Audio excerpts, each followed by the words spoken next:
สวัสดีค่ะ and welcome back to Adware Insight here on GBN Station.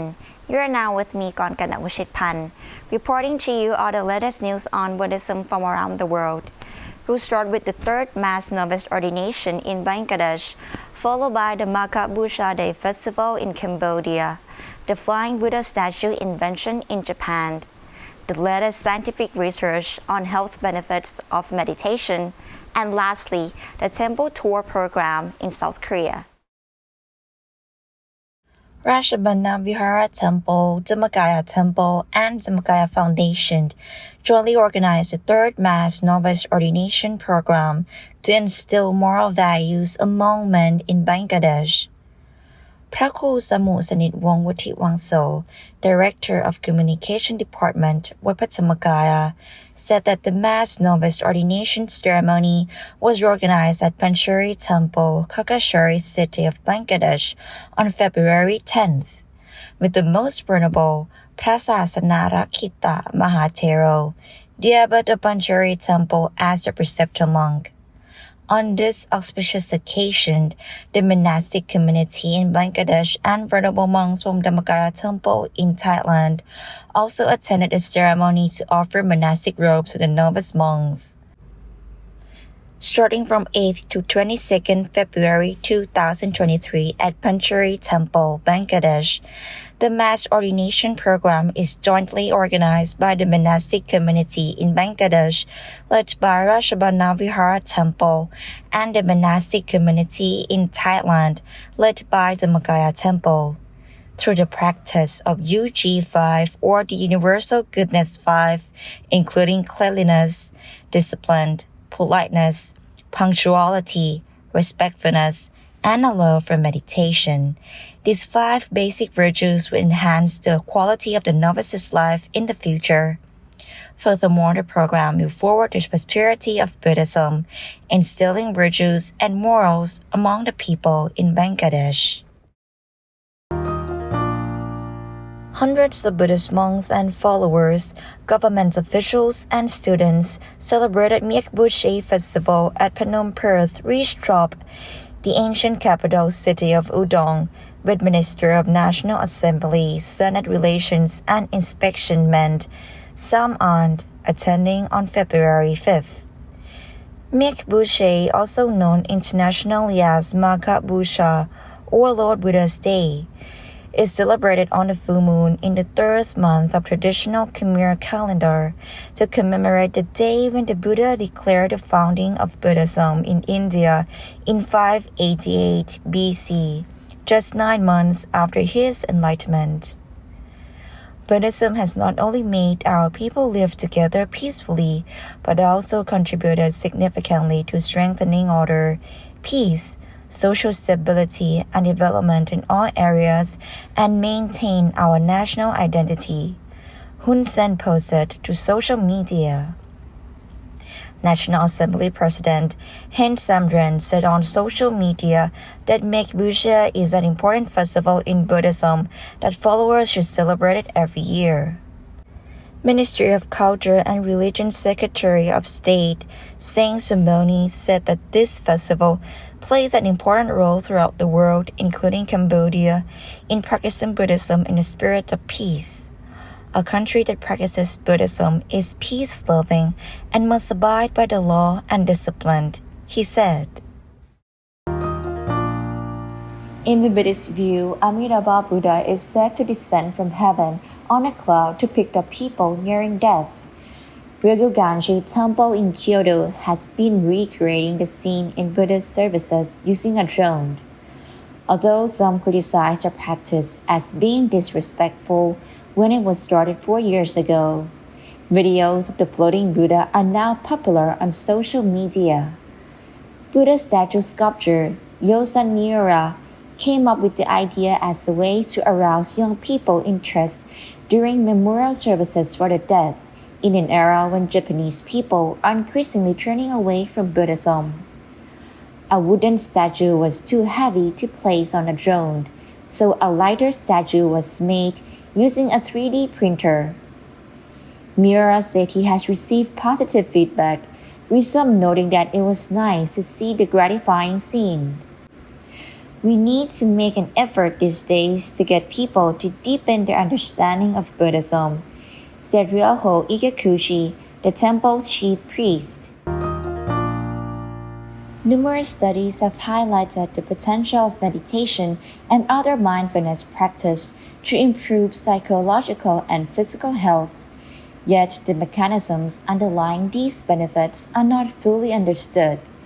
Given the importance of the gut-brain axis in regulating mood, immune function, and the nervous system, the study authors decided to investigate how the intestinal flora of Buddhist monks differ from that of non-religious individuals.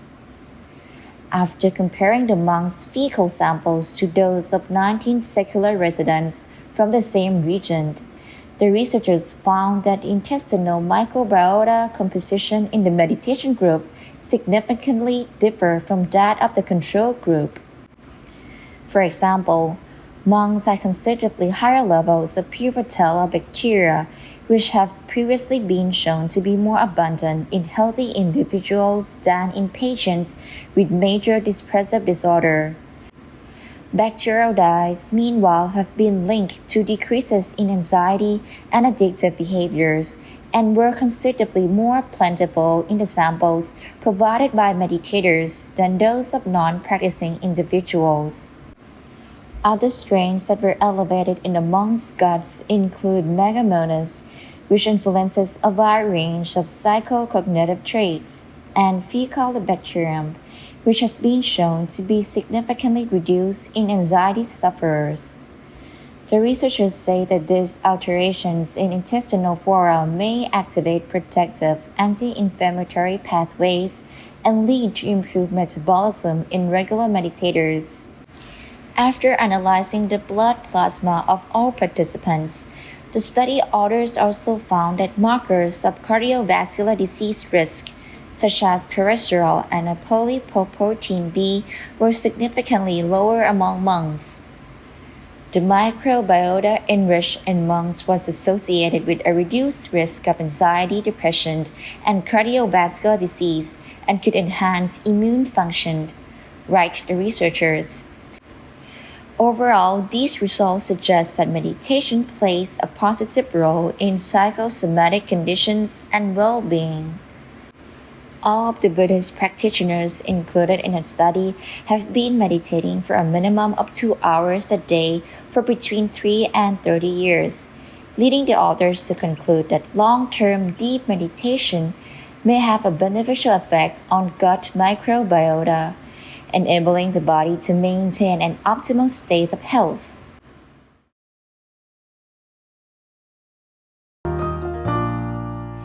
Temple stay in South Korea is a wonderful way to recharge oneself. The sound of wind chimes resonates within the tranquil temple grounds, rendering peace in the hearts of temple visitors. A temple stay program provides sanctuary from city life, as well as time and space for meditation and relaxation. It is a unique opportunity to experience Korean Buddhism, its daily lifestyle, rituals, and spirituality. It generally entails staying at a Buddhist temple and engaging in daily monastic activities. Today, temple stay is considered one of the most popular programs among locals and foreigners for experiencing Korean Buddhism.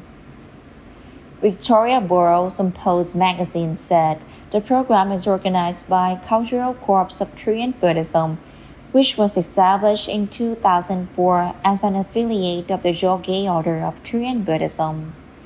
The organization runs programs at temples across South Korea, offering everything from a single day of prayers to a month-long immersion in Sumodo, a Korean martial art that functions as a moving meditation.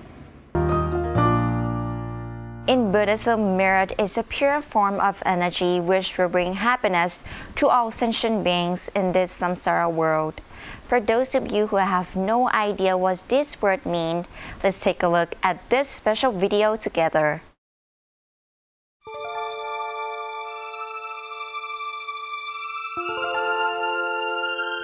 Punya or merit.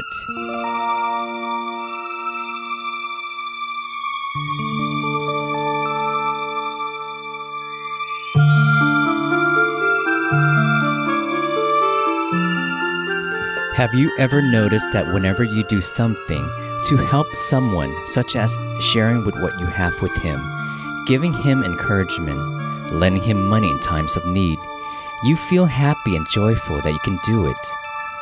The feeling of joy and happiness whenever one does something good for another person is the sign that punya or merit has been earned.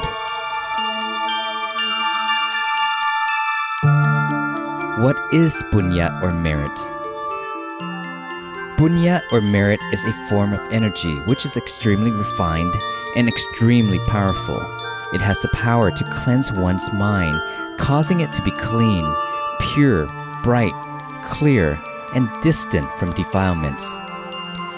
One may not be able to see punya just yet, but one can certainly feel its current. For example, when one performs a wholesome deed, punya is earned and it flows into one's mind, making one feel good, cheerful, and joyful. The current of punya can be compared to the electric current, which is invisible but can cause the light to come on when one turns on the light switch. Merit is like the water in the canal. Demerit is like the stumps under the water. Life is like a boat moving along the canal. A small amount of merit is like a canal with a low-level water which exposes all the stumps in the canal bed and makes it difficult for the boat to navigate. A small amount of merit makes for a life of hardship. A large amount of merit is like a canal filled with a high level of water, which keeps all the stumps in the canal bed immersed and makes it easy for the boat to navigate. A large amount of merit makes for a life of ease and comfort. Punya and its characteristics. Punya or merit has 5 characteristics as follows. 1. Punya is the source of happiness. 2. Punya can be accumulated in the same way that drops of water can be collected. The more punya is accumulated, the better one's life will be. 3. Punya can be dedicated to departed loved ones to help improve the condition of their lives in the hereafter. Those who are currently encountering tremendous suffering will receive less suffering. Those who are encountering less suffering will no longer suffer. Those who are experiencing less happiness will experience more happiness. Those who are experiencing more happiness will experience even greater happiness. 4. Punya belongs to each individual person. No harm and no one can damage or steal one's accumulated merit. 5. Punya can follow a person to future existences. The accumulation of punya. Punya or merit arises from physical, verbal, and mental deeds that are wholesome, and there are 10 ways to accumulate punya as follows. 1. Sharing what one has with others, be it one's things, time, effort, or knowledge, in order to help others. 2. Observing the precepts to prevent one from committing unwholesome deeds or harming others physically or verbally. 3. Practicing meditation to keep one's mind clean and clear. 4. Practicing humility. 5. Earning right livelihood and doing things for the good of the general public. 6. Dedicate one's earned punya to all living beings. 7. Feeling altruistic joy at other people's accomplishment and performance of wholesome deeds. 8. Attending Dhamma lectures and putting what one has learnt into practice for the good of oneself and those around him. 9. Giving Dhamma lectures and helping one's audience to put what they have learnt into practice so that they can meet with success and happiness in life. 10. Cultivating right view by having right understanding about the reality of life, punya and papa, as well as what has substance and what does not. Examples of the fruits of punya. The punya earned from almsgiving blesses one with great material wealth. The punya earned from giving food to others blesses one with good health. The punya earned from observing the precepts and giving clothing to others blesses one with a fine complexion. The punya earned from not killing other beings blesses one with longevity. The punya earned from not harming or abusing other beings blesses one with a strong constitution. The punya earned from keeping the company of wise and right-view persons, from not consuming alcohol and other addictive substances, blesses one with cleverness and intelligence. The punya earned from being respectful to those who deserve respect blesses one with a high birth. The punya earned from expressing altruistic joy in others' performance of wholesome deeds without any feeling of envy or jealousy blesses one with influence and power. Now that one knows how punya is a source of happiness and success in life, one should endeavor to perform every kind of wholesome deeds so that one can meet with happiness and success in one's life. One can then help those around him to also meet with success and happiness in their lives.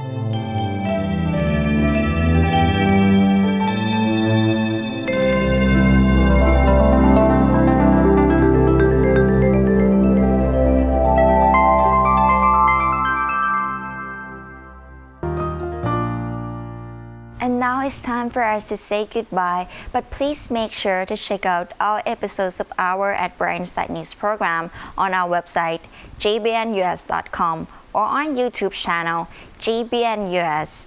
Thank you for joining us. Have a wonderful week. สวัสดีค่ะ